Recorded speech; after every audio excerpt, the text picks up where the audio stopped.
Hello everyone, welcome eight smart learning lectures. आज हम intelligence की एक और नई थ्योरी, कैटल्स इंटेलिजेंस थ्योरी के बारे में पढ़ेंगे। तो स्टार्ट करते हैं आज की video. Raymond Bernard Cattell propounded a intelligence theory in 1963 and developed further with his student John Horn। 1963 में रेमंड बर्नार्ड कैटल ने, जो एक अमेरिकन साइकोलॉजिस्ट थे, इंटेलिजेंस थ्योरी को प्रतिपादित किया, जिसे आगे चलकर उन्होंने अपने स्टूडेंट जॉन हॉर्न के साथ मिलकर और अधिक डेवलप किया। This intelligence theory suggest that intelligence is composed of different abilities that interact and work together to produce overall individual intelligence. यह इंटेलिजेंस थ्योरी बताता है कि हमारी बुद्धि जो है वो कई प्रकार की योग्यताओं से मिलकर बनी है और ओवरऑल व्यक्तिगत बुद्धि को प्रोड्यूस करने के लिए, उत्पादित करने के लिए सारी योग्यताएं एक साथ मिलकर काम करती है। This theory contains that there are two distinct type of intelligence, fluid intelligence and crystallize intelligence. यह थ्योरी दावा करता है कि बुद्धि के दो स्पष्ट प्रकार हैं, फ्लूइड इंटेलिजेंस यानी तरल बुद्धि एंड क्रिस्टलाइज इंटेलिजेंस यानी ठोस बुद्धि। एक तरह से कहा जाए तो स्पीयरमैन के जो थ्योरी था इंटेलिजेंस का, उसी का एक पार्ट था जनरल इंटेलिजेंस, को ही अधिक विस्तृत रूप में कैटल ने वर्णित करने की कोशिश की है। उनके इस थ्योरी का जड़ कहीं न कहीं स्पीयरमैन की इंटेलिजेंस थ्योरी ही है। Cattell's theory mainly based on second-order factors of abilities, and he used it for the identification of fluid and crystallized intelligence। Cattail ने अपनी इस थ्योरी में भी साइकोमेट्रिक फैक्टर एनालिसिस का यूज किया था। उन्होंने कहा कि यह थ्योरी मेनली योग्यताओं के सेकेंड ऑर्डर फैक्टर यानी द्वितीय क्रम कारक पर बेस्ड है और उन्होंने इसका यूज तरल बुद्धि और ठोस बुद्धि को अलग अलग आइडेंटिफाइड करने के लिए किया था। अब हम इन दोनों बुद्धि को विस्तृत प्रकार से समझेंगे। Fluid intelligence, it is just like fluid form of water. Fluid intelligence, जैसा कि नाम से ही समझ में आ रहा है, ये एक वाटर का फ्लूइड फॉर्म है। जिस तरह से हम पानी को जिस भी बर्तन में रखें वह उसी शेप का हो जाता है, अर्थात परिवर्तित हो जाता है, किसी भी डायरेक्शन में फ्लो करता है पानी, उसी तरह तरल बुद्धि भी फ्लेक्सिबल एंड एडप्टिव है।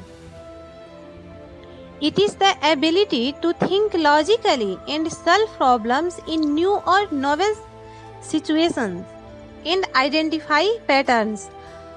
फ्लूइड बुद्धि जो है, तरल बुद्धि, यह किसी भी नए या बिल्कुल ही अपूर्व सिचुएशन यानी वैसा सिचुएशन, वैसी प्रॉब्लम्स जो पहले फेस नहीं की गई हो, में लॉजिक का यूज करके, अमूर्त चिंतन का यूज करके उस प्रॉब्लम को बिल्कुल ही नए तरीके से सॉल्व करने की योग्यता है और यह साथ ही पैटर्न्स को भी आइडेंटिफाई करता है। It is inborn and based on heredity. Fluid बुद्धि जो है यह जन्मजात होती है और यह अर्थात जन्म से ही विद्यमान होती है तथा हेरिडिटी यानी अनुवांशिकता पर बेस्ड होती है, वंश से प्राप्त होती है। यानी कहा जाता है कि एक माता पिता अगर इंटेलिजेंट हो तो उनके बच्चे भी उससे कहीं ज्यादा ही इंटेलिजेंट होते हैं।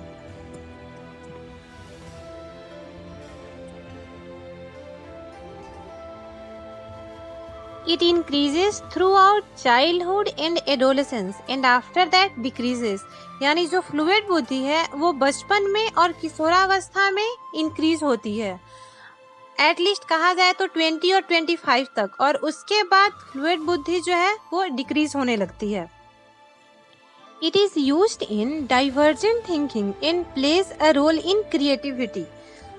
फ्लूइड बुद्धि जो है वो डाइवर्जेंट थिंकिंग में यूज किया जाता है। डाइवर्जेंट थिंकिंग यानी अपसारी चिंतन के थ्रू कोई भी पर्सन कोई चीज इन्वेंट करता है या फिर किसी भी प्रॉब्लम को एक बिल्कुल ही नए ढंग से सॉल्व करता है।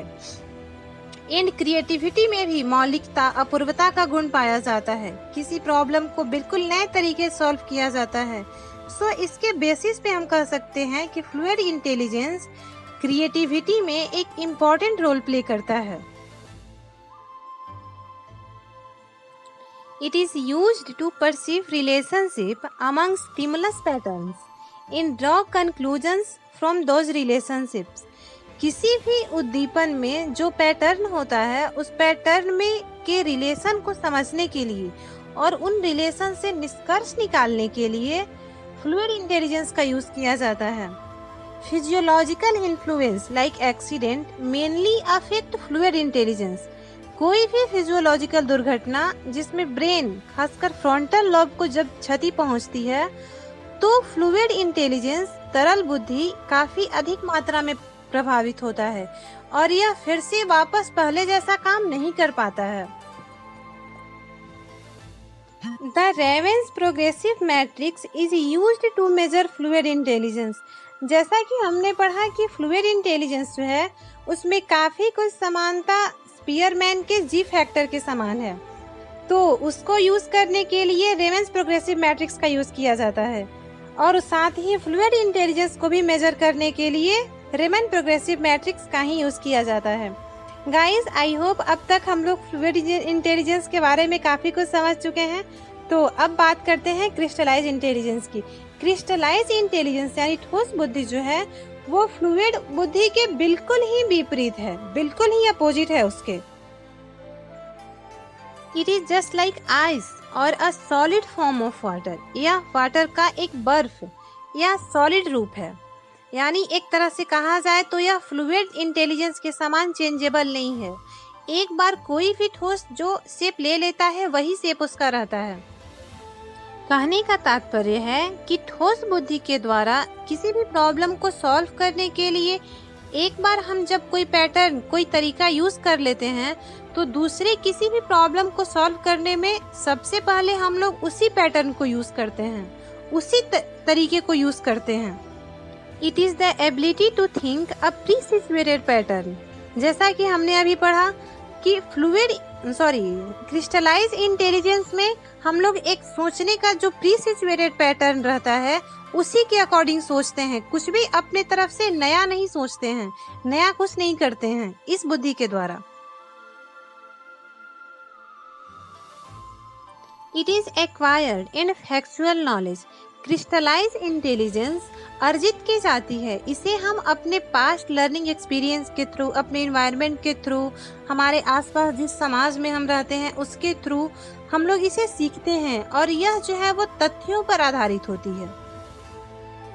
It increases throughout life span but mostly in adulthood with the help of fluid intelligence. जैसा कि हमने पिछले स्लाइड में पढ़ा है कि फ्लूइड इंटेलिजेंस जो है वो बचपन और किशोरावस्था में इंक्रीज होती है, बट ठोस बुद्धि पूरे जीवन भर इंक्रीज होती है, यानी एटलीस्ट 65 तक, लेकिन अधिकतर यह एडल्टहुड वयस्कावस्था में इंक्रीज होती है। साथ ही यह तरल बुद्धि की मदद से इंक्रीज होती है।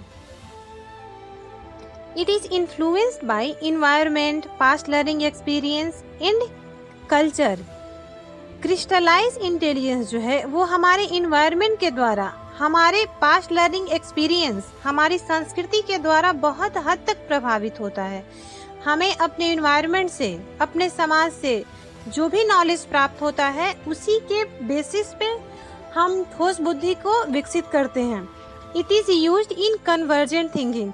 जैसा कि हम जानते हैं कन्वर्जेंट थिंकिंग यानी अभिसारी चिंतन में हम खुद से कुछ भी नया नहीं करते हैं, बल्कि किसी भी प्रॉब्लम को सॉल्व करने का एक तरीका जो पहले से ही विद्यमान होता है उसी को उपयोग में लाते हैं। और ठोस बुद्धि में हम लोग एक निश्चित पूर्व पैटर्न को ही यूज करते हैं। सो इसके बेसिस पे हम कह सकते हैं कि ठोस बुद्धि का यूज क्रिस्टलाइज इंटेलिजेंस का यूज कन्वर्जेंट थिंकिंग में किया जाता है। बट गाइज, ऐसा नहीं है कि फ्लूइड इंटेलिजेंस और क्रिस्टलाइज इंटेलिजेंस एक दूसरे से अपोजिट हैं एक दूसरे के, तो इनका आपस में कोई भी संबंध नहीं है। Fluid and crystallize intelligence are intertwined. ये दोनों एक दूसरे में समाहित हैं, एक दूसरे में ही गुथे हुए हैं, उलझे हुए हैं। Both are correlated positively with each other with moderate magnitude. दोनों एक दूसरे से एक औसत स्तर पर सकारात्मक रूप से संबंधित हैं। अगर हम लोग इसे एक एग्जाम्पल के थ्रू समझें तो मान लें कि जब भी हमारे सामने कोई एक ऐसी प्रॉब्लम आती है जो बिल्कुल नहीं हो, तो उसमें हम अपने लॉजिक को यूज़ करके उस प्रॉब्लम को सॉल्व करने की कोशिश करते हैं। तो यहाँ पे ये उदाहरण फ्लूइड इंटेलिजेंस का हुआ। लेकिन जब उस तरीके से वो प्रॉब्लम सॉल्व हो जाती है तो फ्यूचर में जब भी उस टाइप की कोई भी प्रॉब्लम हमारे सामने आती है तो हम पहले सीखे हुए उसी तरीके को यूज करते हैं। तो यहाँ पे ये क्रिस्टलाइज इंटेलिजेंस हुआ। तो इसके आधार पे हम कह सकते हैं कि फ्लूइड इंटेलिजेंस और क्रिस्टलाइज इंटेलिजेंस दोनों एक दूसरे में समाहित हैं, लेकिन हाँ एक औसत स्तर तक। गाइस, आई होप अब तक आप लोग कैटल्स की इंटेलिजेंस थ्योरी के बारे में काफ़ी अच्छे तरह समझ चुके होंगे।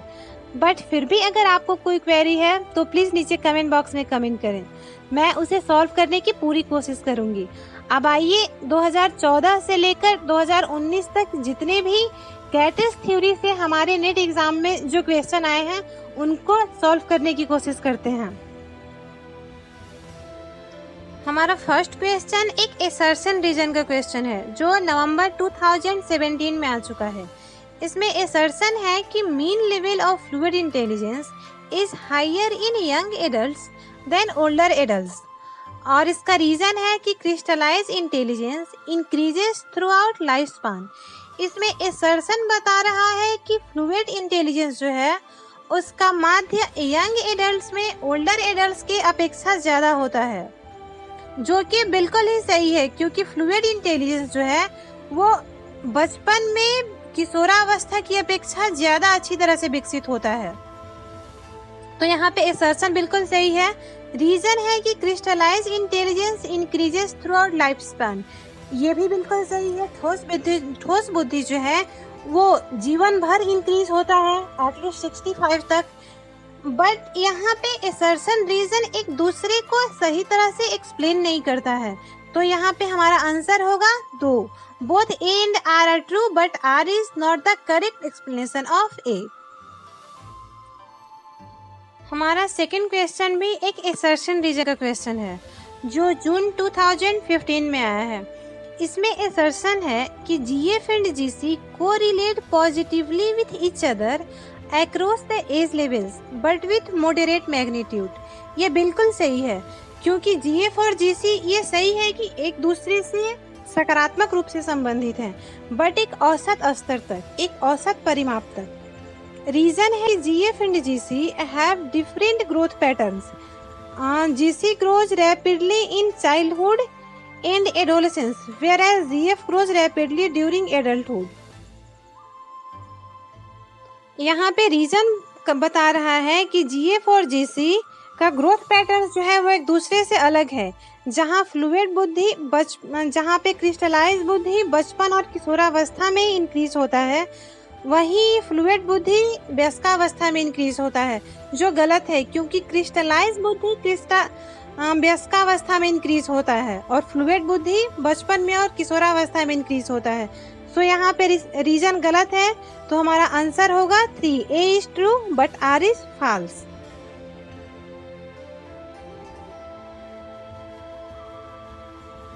हमारा थर्ड क्वेश्चन है जो नवंबर 2017 में आया है।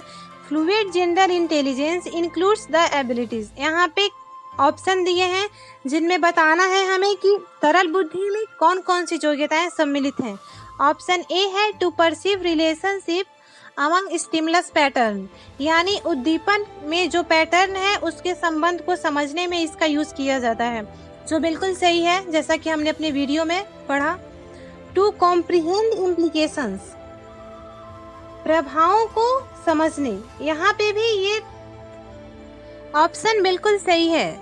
प्रभावों को समझने में फ्लूइड इंटेलिजेंस का यूज किया जाता है। थर्ड ऑप्शन है to draw inference from relationship, यानी संबंधों से निष्कर्ष निकालने में, ये भी बिल्कुल सही है। फोर्थ ऑप्शन है टू एक्वायर क्वांटिटेटिव नॉलेज, मात्रात्मक ज्ञान को अर्जित करने में फ्लूइड बुद्धि का यूज नहीं किया जाता है। सो हमारा आंसर होगा यहाँ पे third, A B and C only. हमारा फोर्थ क्वेश्चन भी एक एसर्शन रीजन का क्वेश्चन है जो जून 2015 में आ चुका है। यहाँ पे एसर्शन है GF and GC correlate positively with each other with moderate magnitude, यानी तरल बुद्धि और ठोस बुद्धि एक दूसरे से सकारात्मक रूप से एक औसत स्तर पर संबंधित हैं, जो बिल्कुल सही है। रीजन है Cattell used second order factor solutions for the identification of GF and GC were oblique. Cattell ने तरल बुद्धि और ठोस बुद्धि की पहचान के लिए द्विक्रमिक कारक समाधानों का प्रयोग किया था जो तिर्यक थे। ये बिल्कुल सही है। जहाँ हमने अपने पिछले वीडियो में पढ़ा कि कैटेल में सेकेंड ऑर्डर फैक्टर सॉल्यूशंस को ही यूज़ किया था तरल बुद्धि और ठोस बुद्धि को आइडेंटिफाई करने के लिए। सो रीजन भी सही है, बट यहाँ पे रीजन सही तरह से एसर्शन को एक्सप्लेन नहीं कर रहा है। सो हमारा आंसर होगा second, A both A and R are true but R is not the correct explanation of A.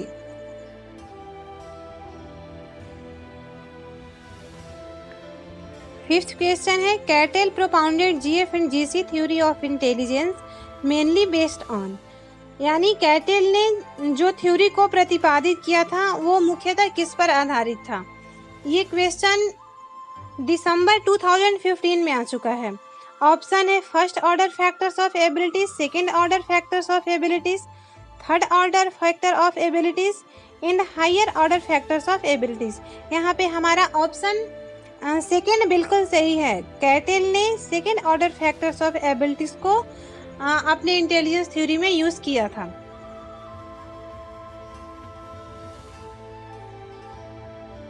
हमारा सिक्स्थ क्वेश्चन है, ये भी एक एसर्शन रीजन का क्वेश्चन है और ये क्वेश्चन जून 2014 में आ चुका है।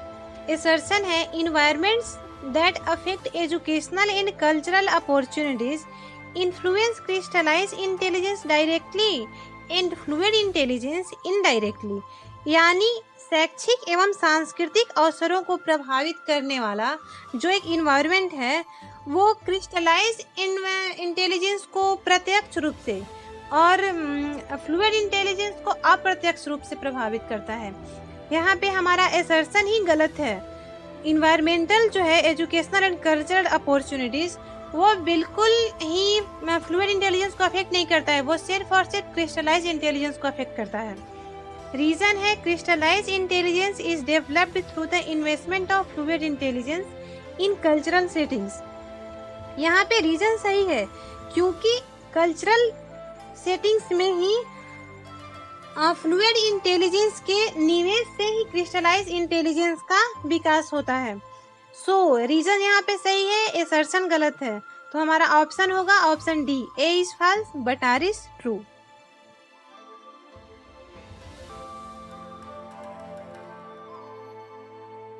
फ्रेंड्स, मेरे